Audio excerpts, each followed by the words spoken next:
Muy buenas. Siguiendo con la presentación, hablando del tema de la hiperinflación alemana de 1921 a 1923, antes de hablar de este mismo tema, quisiera hablar lo que pasó antes, durante y poco después de la misma hiperinflación alemana. Más concretamente, quisiera hablar sobre la República de Weimar. La República de Weimar. Inicios de la República de Weimar.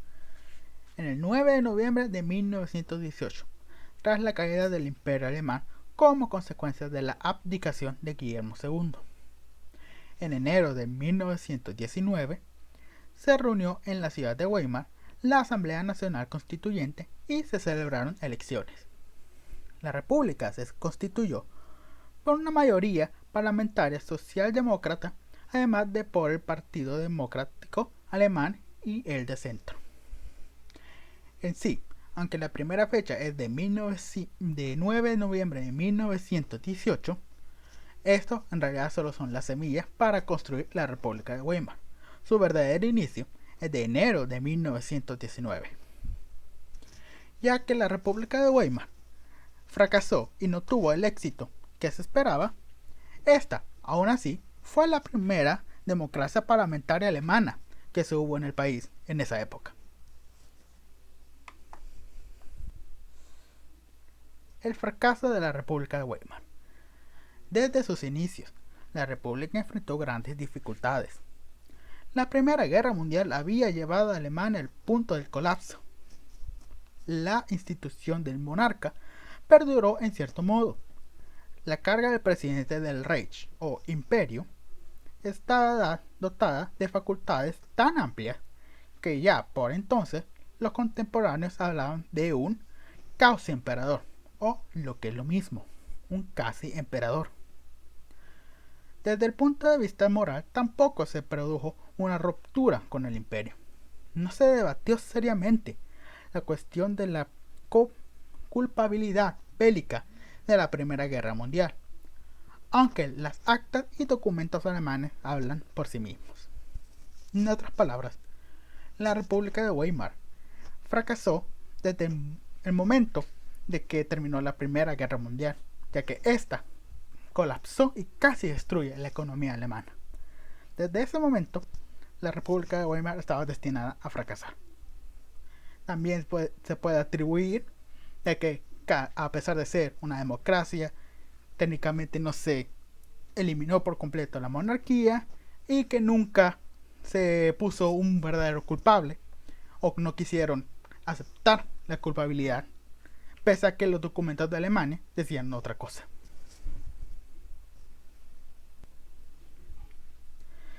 Durante el periodo de la posguerra, la crisis económica de la posguerra de 1919, desde la creación de la República de Weimar hasta 1923, durante la hiperinflación alemana.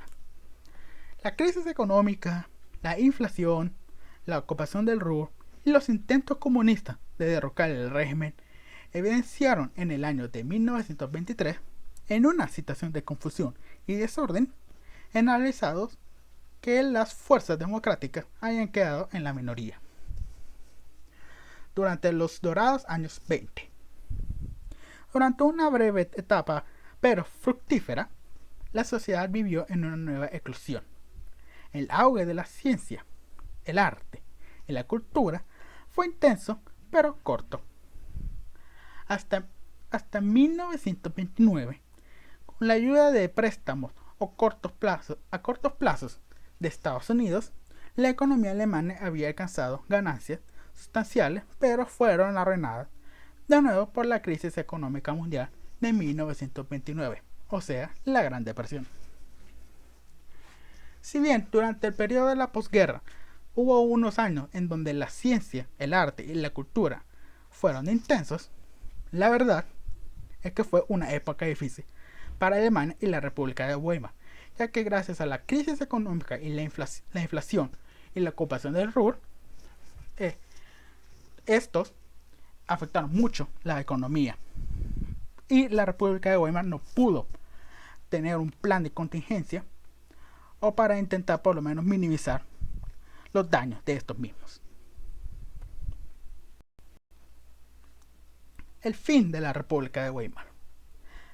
A finales de marzo de 1930, el último gobierno mayoritario encabezado por el socialdemócrata Hermann Müller se desmoró por causa de una disputa sobre el saneamiento del seguro de empleo. La Gran Coalición fue reemplazada por un gobierno burgués en minoría liderado por Heinrich Brüning, del Partido Alemán de Centro, que gobernó desde el verano de 1930, con ayuda de los decretos de emergencia del presidente del Reich, o del Imperio, el mariscal Paul von Hindenburg. Al final, podemos concluir que la República de Weimar, si bien no fue la causante de la hiperinflación, sí estuvo a cargo y estuvo como líder durante esta época en Alemania. No obstante, esta misma república no pudo hacer un plan de contingencia ni pudo administrarse de forma correcta para intentar, por lo menos, minimizar los daños de la hiperinflación. Al final, la República de Weimar fracasó y fue destruida por la misma hiperinflación que al final afectó no solo a Alemania, sino más tarde también al resto del mundo. Muchas gracias.